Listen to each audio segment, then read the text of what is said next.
ڕای دەگەیێنین ڕفاندنی مامۆستا مەلا سەدیق پێشنوێژ و وتارخوێنی مزگەوتی شوێنەیان لە حاجیاوە بێڕێزیکردنە بەرامبەر گشت مامۆستایانی ئاینی لەم دەڤەرە و بێڕێزیە بەرامبەر بە تەواوی مامۆستایانی کوردستان و جیهانی ئیسلامی. شانزەی سێ یادی کیمیا بارانکردنی هەڵەبجە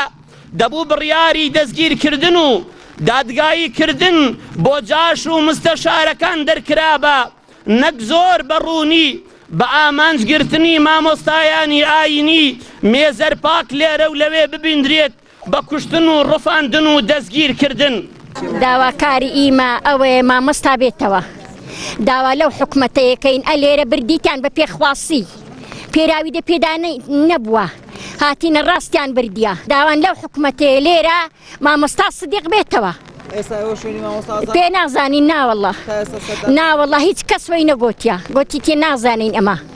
ئێک دەرێ ئی قەرازێ وەک دەرێ نازانمی چێن دەرەو نازانیم وەڵڵا ناوەڵڵا مۆبایلی ناوەڵڵا هیچ ناوەڵڵا نازانم وەڵڵا ئەمە شاتینە خۆ نەمان دیتیە، ئەمە بەسەر ئەوە هاوارێ داهاتینەمە